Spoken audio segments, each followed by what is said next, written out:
โอ้โหเป็นชนเผ่าอย่างบ่ได้เฮา ชนเผ่ากะมุ ชนเผ่ากะมุโอ้เป็นเอกลักษณ์ชนเผ่ากะมุเลยเนาะนี่โอ้โห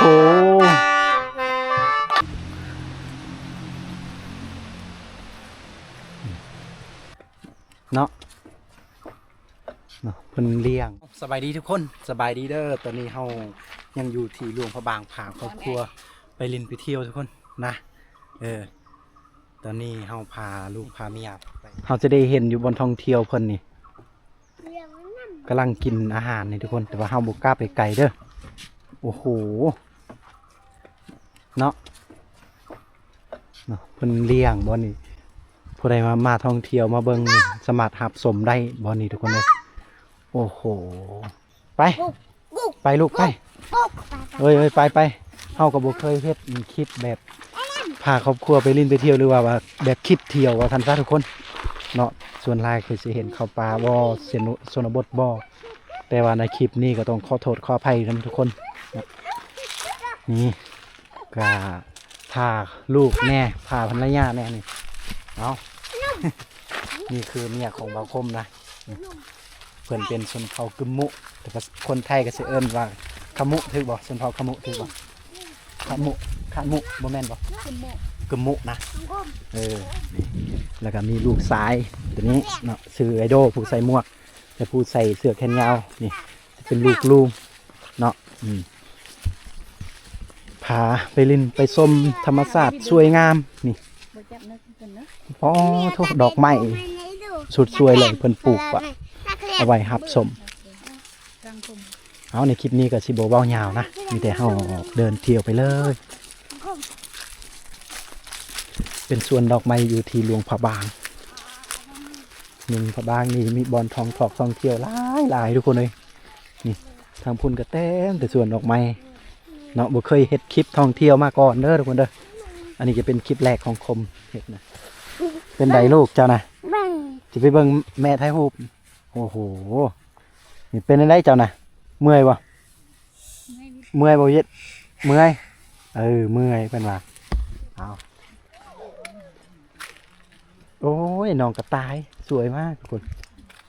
นี่จิ๊บนี่จะเบิ้งนี่โด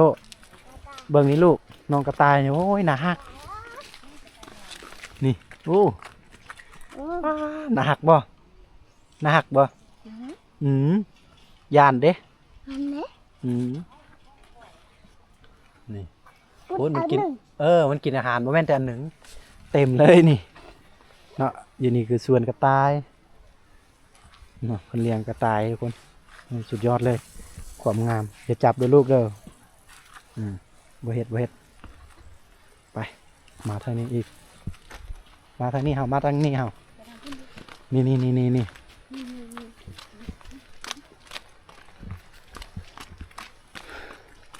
พาเพิ่นมีความสุขแน่จักหน่อยส่วนลายก็อยู่แต่ชนบทส่วนลายก็อยู่แต่เวียกงานอยู่บ้านบ่ได้ไปนอกวันนี้ก็สิออกคลิป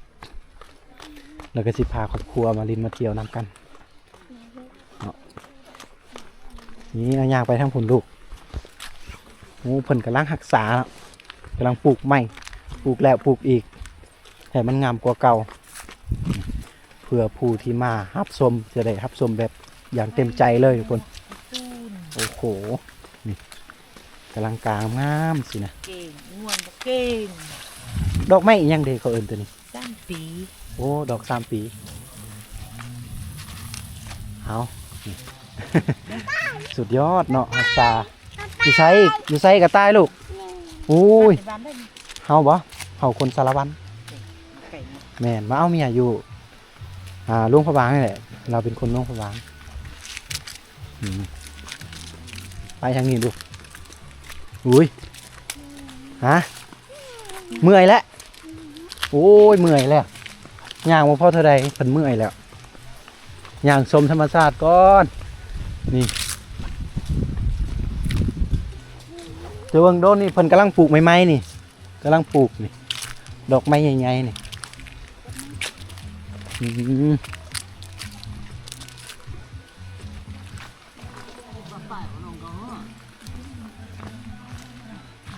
ดอกไม้3 ปีเพิ่นว่าความหมาย3 ปีนี่วิทย์3 ปีก็น่าจะตายบ่ในใดหรือว่าวิทย์3 ปีนี่สิบ่งามบ่โอ้ยกำลังบูรณะใหม่เนาะมันมีสลิงให้ขี่เนาะอันนี้เป็นสลิงโอ้ขี่ไปปืดผุนไปขึ้นทางผุนเนาะแต่ว่าขึ้นทางนี้วะมาขึ้นน่าจะขึ้นทางผุนโอ้มีงานอยู่คุณน่าเที่ยวอยู่นะน่าเที่ยวอยู่บนท่องเที่ยวเพิ่นนี่น่าเที่ยว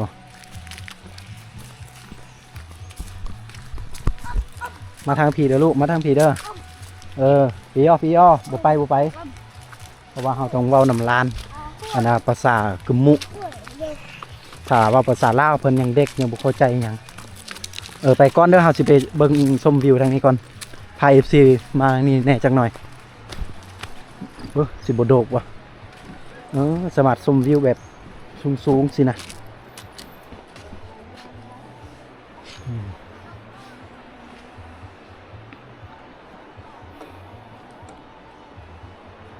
เพิ่นขึ้นเอาอีหยังบ่ได้อยู่ทางนั้น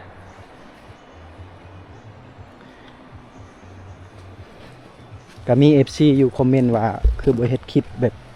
พาท่องเที่ยวเนาะเฮาก็บ่สะดวกปานใดเนาะในการเฮ็ดท่องเที่ยวอันนี้ก็จำเป็นให้เรียนรอทุกคนเอ้ยเอามีความสุขแท้เขานะ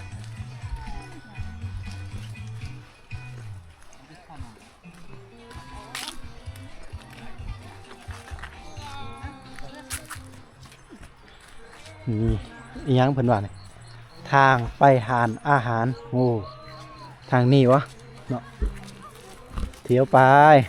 นี่เด็กๆมีความสุขอยู่เด็กมีความสุขก็ดีเจอแล้วเฮา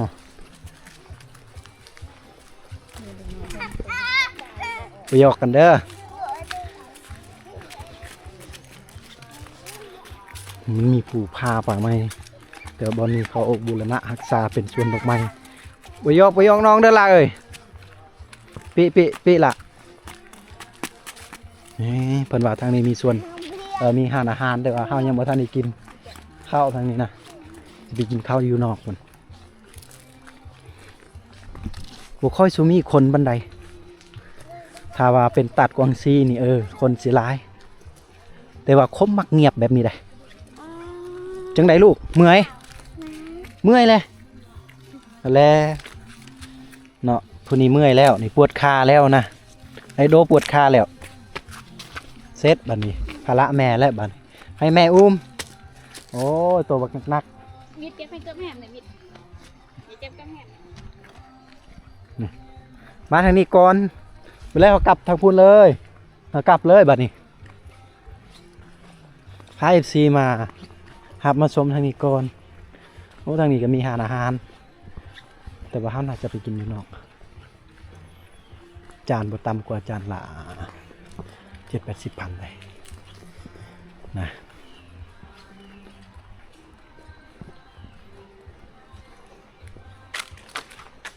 เงียบสุดยอดเลยถ้าผู้ใดที่แบบอยากตัดคลิปอยากตัดอย่างเนาะมานี่แหละก็แบบมาตัดคลิปบอสินะหรือว่าแบบมากินคาเฟ่เนาะก็มานี่เงียบสุดยอดเนาะสุดยอดแห้งบ่นั้นเราก็สามารถขึ้นทับชมวิวเนาะขึ้นหันก็ชมวิวไปพูนได้เลยนะมาถ่ายรูปได้เลยนะแต่ว่าเราคือสิบ่ได้ขึ้น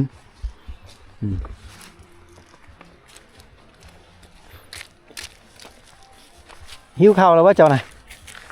จุบเบอร์มาเฮ้ยพี่ในบ้านด้วยนอนแต่บ้านหิวแล้วเด็กน้อยนี่คนนี้ย่างก่อนเจ้าน้อยจะกินข้าวอยู่นอกคุณย่างไปก่อนงามเฮ้ยงามเนาะ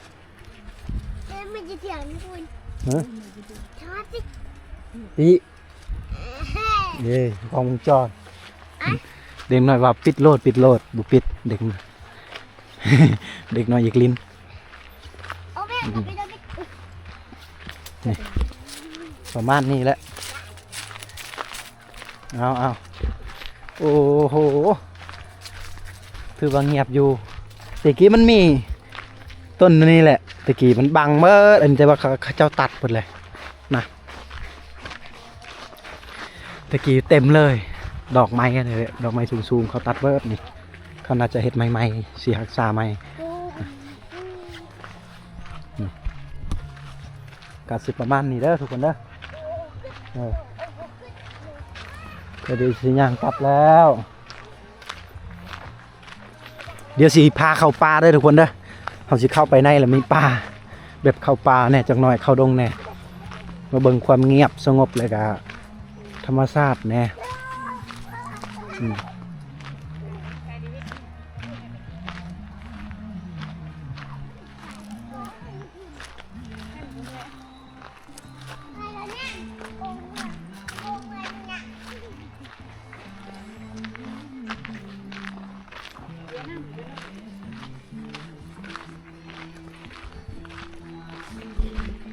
ทางนี้จะเป็นห้องน้ำในการผู้ที่มาชมมาเที่ยวก็สามารถใช้ห้องน้ำตัวนี้เนาะห้องน้ำก็สวยสะอาดทุกคนเลยเนาะประมาณนี้แหละโอ้โหฟอนงามๆเลยทางนี้นะสุดยอดอ๋อจะเป็นเอกลักษณ์ของ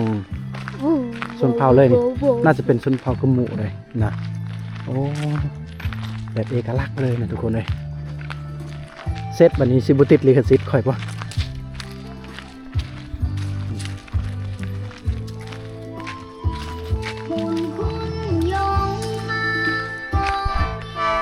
โอ้โห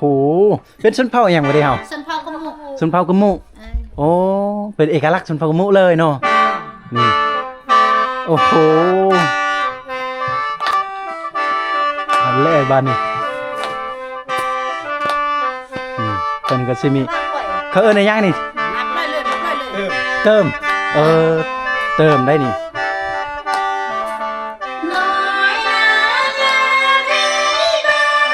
โอ้โหทุกคนเลย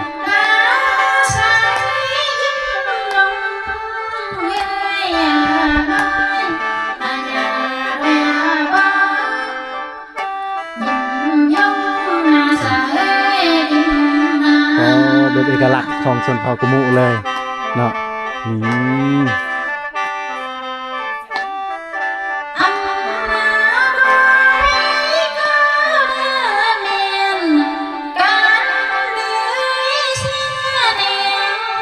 เขาจะใส่ชุดเลยเต็มชุดเลยนี่ป้อมันก็จะมีกล้องเนาะเอกลักษณ์ของเขานี่มีกล้องนี่เนาะแล้วก็แบบเล่าให้เอกลักษณ์ของชนเผ่าแล้วก็จะมีฮีตของญาติย่อพ่อแม่ที่นับถือแต่ดั้งเดิมเพิ่นนี่ประมาณนี้แหละอันนี้คือประเพณีของชนเผ่ากะหมู่เพราะว่าอยู่แขวงนงพะบางนี่ชนเผ่ากะหมู่ในหลายสมควรเนาะนอกจากมงก็จะมีชนเผ่ากะหมู่แล้วก็มีหลายชนเผ่าอยู่อันนี้คือเอกลักษณ์เลยทุกคนเลย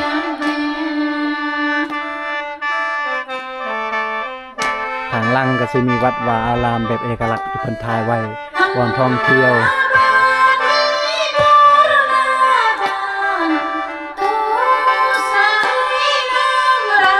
โอ้โหม่วนทุกคนฟังแล้วละคิดฮอดแบบตอนสมัยเด็กน้อยยังประมาณนี้แหละคิดฮอดแบบเพื่อนแบบเดิมๆจ้ะประมาณนี้เสียงเพราะมากทุกคน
แล้วก็มีนักท่องเที่ยวมาเขาก็มาหับชมเนาะศิลปะเนาะโอ้โหสุดยอดทุกคน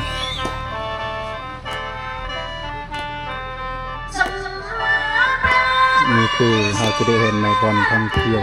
อยู่ที่เมืองสว่างที่เราได้เห็นเนาะโอ้โห สบายดีไปเลย นักท่องเที่ยวกันมาก็มาชมมาฟังเอกลักษณ์นะ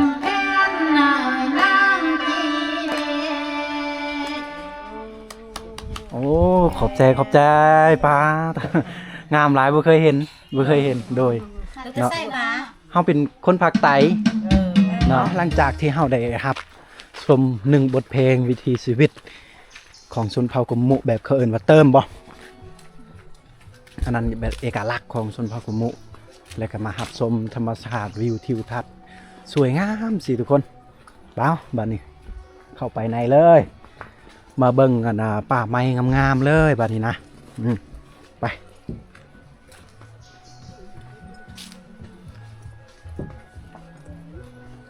เพิ่นก็ใจดีได้เอาขึ้นว่าตรงนี้เป็นไรเฮ้ย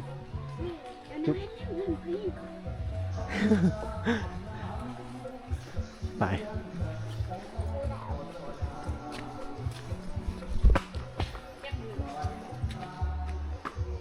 งามเนาะวันนี้เนาะตัวนี้น่าจะเป็นเฮือนคั่วของกระเจ้าแต่ว่าบ่มีคนอยู่แล้วอันนี้ดอกไฟเขาปลดไปแล้วดอกไฟนี่เพราะว่า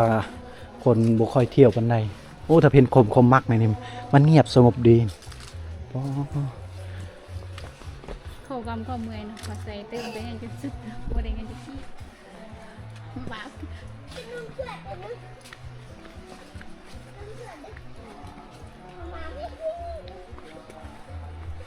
ดูไหมพี่ดูไหมพี่ ไปลูกไปเดี๋ยวเพิ่มมาพุ่นอยู่รถจักรเฮาพุ่นเนาะธรรมศาสตร์ปะโตต้นไม้งามๆใหญ่น่าจะหลายปีเติมเนาะต้นไม้ตัวนี้เนาะจักเท่าใดปีรุ่นลูกรุ่นหลานเฮาเขาบ่ได้ติดป้ายบ่มีอู้เย็นมากที่ว่ามันเงียบสงบดีเลยทุกคนเลยบนท่องเที่ยวแห่งนี้ชวนไล่เขาไปบอนพูดบอนเนี่ยเกาะเขาเอิ้นตาดกวางซีบ่แม่งอันนี้กินได้บ่ใบได้เฮ้ย ใบมันนี่บ่ ตัวนี้ได้ตัวนี้ บ่เคยกิน เนาะถ้าว่าเข้าป่าเอาตัวรอดอย่างถ้าเห็นใบตัวนี้เราสามารถเอาไปพัดนะเลยหรือว่าลวกก็ได้ใบนี้เด้อทุกคนเด้อจากใบยังแต่ว่ากินได้เราเคยกินแล้วอุ้ยจะเบิ่งโดนน้องย่างเจ้าให้แม่อุ้มนี่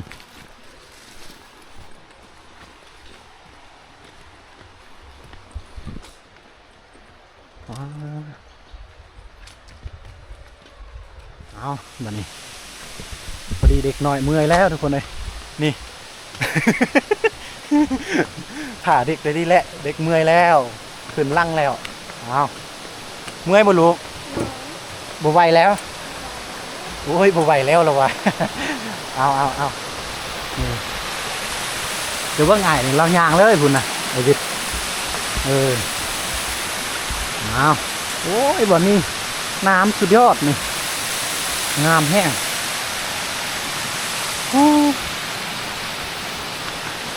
พอดีที่อยากเข้าแหละแต่ว่าเฮาหาซอกินข้าวอยู่เทิงก่อน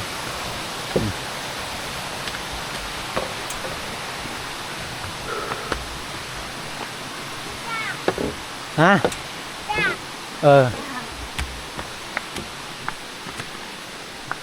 วลงดู ลงบ่ลูกลงเบิ่งช้างบ่ลูก จะเมื่อยหยุดเบิ่ง ย่างเบิ่งใส่เกิบแน่โอ้ยให้เด็กน้อยย่างก่อน บ่เฮ็ดเอาปาก ย่างแล้วก็เบิ่งตัวช้าง นี่น้ำนี่น้ำ นี่บ่ เอาไปน้ น้ ำตัวน้ำแล้ว ำบ่ แต่บ่ลด บ่ลด ไปลูกไปนี่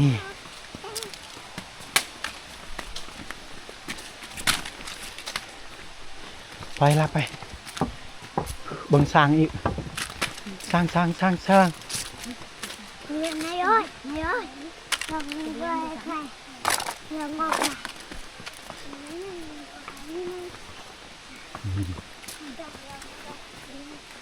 เอาไปจะสู่ถนนใหญ่เลย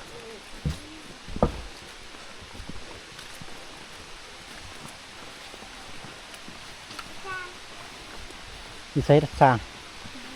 เอาไปข้าง โอ้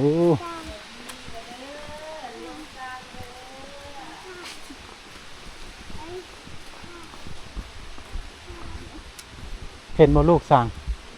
เห็นนี่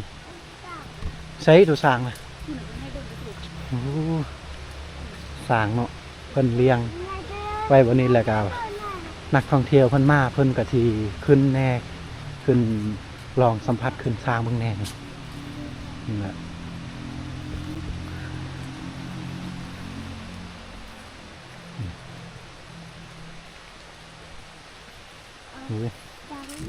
เอาทุกคนเอาสำหรับคลิปนี้ก็ขอขอบใจทุกคนที่ได้มารับชมเนาะในมาเล่นมาเที่ยวในครั้งนี้เนาะกับโมเมนต์วิถีชีวิตชาวบ้านแต่ว่าเป็นบอนท่องเที่ยวนอกจากเขาได้ประหยัดเดี๋ยวก่อน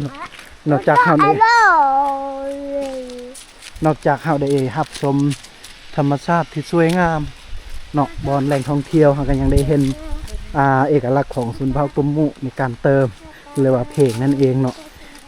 พระเจ้าได้ประกอบหนึ่งบทเพลงให้พวกเขาฟังรับชมโอ้ประทับใจหลายบทท่องเที่ยวนี่เอาผู้ใด